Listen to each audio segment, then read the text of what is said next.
الحمد لأهله والصلاة على أهلها أما بعد فأعوذ بالله من الشيطان الرجيم بسم الله الرحمن الرحيم قال الله تبارك وتعالى كتب عليكم الصيام كما كتب على الذين من قبلكم لعلكم تتقون صدق الله العلي العظيم.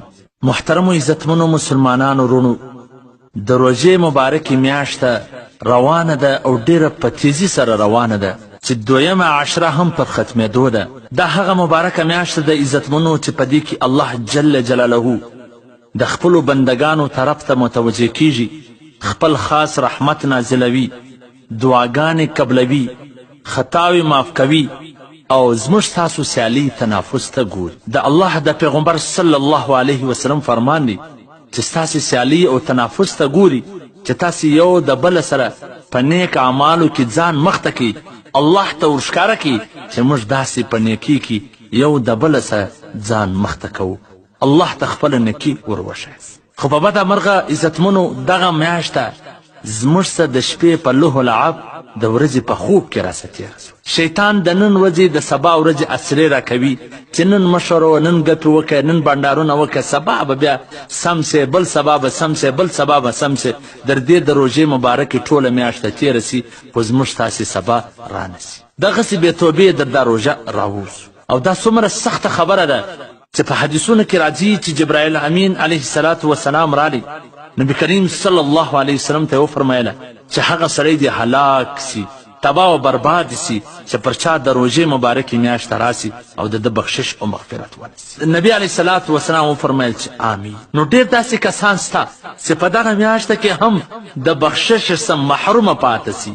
څومره بدنصیبه خلک دي. نو د دې دپاره عزتمنو زه تاسې ته یو زیری درکومه چې آخري عشره شروع کېدونکې ده چې دې ته د اعتکاف عشره وایي، د دوژخ څخه د ازادي عشره ورته وایي، د اور څخه د خلاصونې عشره ورته وایي. په دغه میاشته کې یو داسې عمل دی که یو چیرې موږ تاسې وکړو نو د شیطانانو څخه په پکیله کې محفوظه سو، من الجنة والناس.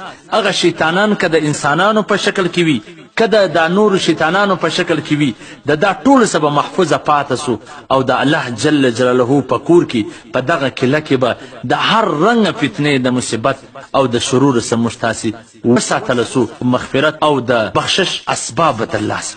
محترمینو د دې اعتکاف دومره فضیلت دی چې زه خلاصتا دومره درته ووایم چې وایي کم سړی یوه ورځ اعتکاف وکړي 3 خندقه الله جل جلاله د دو د دوژخ په مابینځ کې لرېوالی راولي. یو خندق دومره دی لکه مځکه و اسمان، دومره فاصله ده. نو 3 خندقه چې په یوه ورځ اعتکاف سړی دومره د دوژخ څخه لرې کول کیږي، نو چې 10 ورځې اعتکاف وکړي دا به څومره فضیلت وي. او په دغه شپو کې د شب قدر شپې وي، د آخرت پاکې شپې وي، په دې کې د عبادت وکړي چې د هغه شپې په هکله الله جل جلاله فرمایي لیلة القدر خیر من 1000 شهر، چې دا یوه شپه د 1000 میاشتو څخه افضله ده. نو امید دی دغه شپه به هم الله جل جلاله ودته ور په نصیب کړي، ځکه په آخري عشره په تاکه شپو کې د زیاتې د کېدو امکان وي. نو تاسې راسئ عزتمنو دغه د روژې آخري عشره په مسجد کې تېره کړو، د الله جل جلاله په کور کې سر کښېږدو، د الله پر در باندې سر کښېږدو چې یا رب العالمین دا ټوله له لعب، دا ټول موج مستیانې، دا ټول هر څه مې پرېښول، یوازې تنې تنها راغلی یم ستا پر در باندې سر ایښی دی. یا الله ته ماته بخشش وکړې. څومره مبارک خلک دي دا چې په دغه میاشتې په د آخري عشره کې د الله په کور کې خپل سر کښېږدي، د الله پر در باندې خپل سر کښېږدي او دا ټوله عشره په ژړا ژړا د الله څخه بخشش او د الله څخه مغفرت غواړي. مخکې به ماته دا فکر و چې دغه ځوانان وخت راوباسي مسجد ته راسي په اعتکاف کې کښېني، نو د شیطانانو دا کوشش وي چې د دې اعتکاف ور خراب کړي، په مسجد کې په دنیاوي ګپو باندې اخته کړي، په مسجد کې په موبایلو په دې باندې اخته کړي. هغه فضیلت کم چې د اعتکاف و هغه فضیلت د عباداتو څخه محرومه کړي، په اعتکاف کې ناست وي د اعتکاف څخه محرومه وي. لیکن الحمدلله نن دغه فکر زما ده زموږ په سیمه کې ختم سو، ځکه چې زموږ د سیمې غټه اداره جامعة العلوم اسلامیه علامه عبدالغني ټاون د هغه د اوس وخت روح روا حضرت حافظ محمد یوسف صاحب حفظه الله چې دا جانشین دي د علامه عبدالغني شهید رحمه الله چې واقعي د هغه د جانشین کېدو حق ادا کړي. کم فکر چې د هغه سره و هغه فکر نن د ده سره ورسره دی چې د دې سیمې د چمن د هرې اصلاح فکر د ده سره ورسره دی. د هرې ښېګړي جذبه او درد لري چې دا سیمې والا دا امت څنګه د یو خیر طرف ته راوړل سي، څنګه د دې عبادتونه محفوظه کول سي، څنګه د یو فتنې څخه دوی وساتله سي.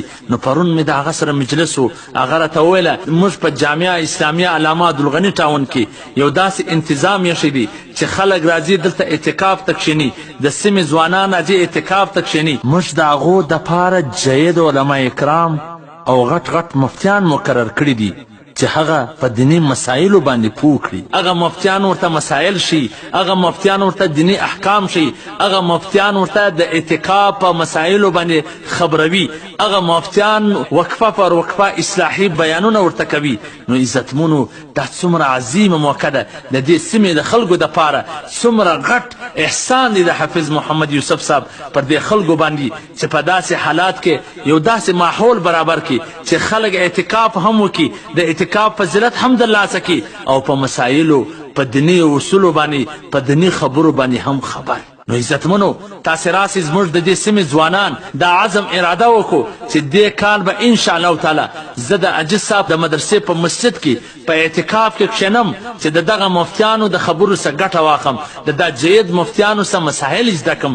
ګورئ عزتمنو که چیرې ته یو ځای په اعتکاف کې ناست خپل انفرادي عبادتونه به ډېر وکړې، لیکن دلته که چیرې یوه مسله ته زده کړې، د حضرت ابوذر غفاري رضی الله عنه روایت دی چې د 10 رکعاتو نفلو څه افضل ده. نو اوس نفل څومره په ټوله ورځ کې 10 رکعاته نسې کولی، لیکن که چیرې دلته و اعتکاف ته ناستې یوه مسله د یو مفتي څخه ته زده کړې د 10 رکعاتو د نفلو ثواب دې وکړ. نو الله جل جلاله دی دوی زموږ د سره نه لیده کوي. یقینا د عجیز صاحب مرحوم کمی موږ نه که محسوسه چې حافظ محمد یوسف هر هغه درد لري، هر هغه فکر لري کم چې د دې امت پکې خیر وي، کم چې د دغه امت د اتحاد او د اتفاق سبب ګرځي. نو عزتمنو د دې ترتیب به داسې وي مازدیګره څه مخکې به ټول اعتکاف کوونکي د مدرسې جامع مسجد ته ځان رارسوي، د 5 بجو څخه مخکې خپل بسترې خپل سامانونه د مدرسې پورې ورسوي، د هغه څخه مخکې د مدرسې سره رابطه وکړي،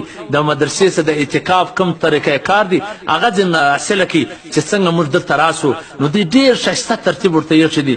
زه خو یقینا ډېر زه متاثره شولم چې دلته د جوماتو شکلونه جوړ کړي دي چې 10 کسان به سره ملګري وي، هغه به پخلی هم خپل کوي لکه څنګه چې تبلیغي جماعت دی دغسې جماعتونه به په دې مسجد کې تشکیل وي.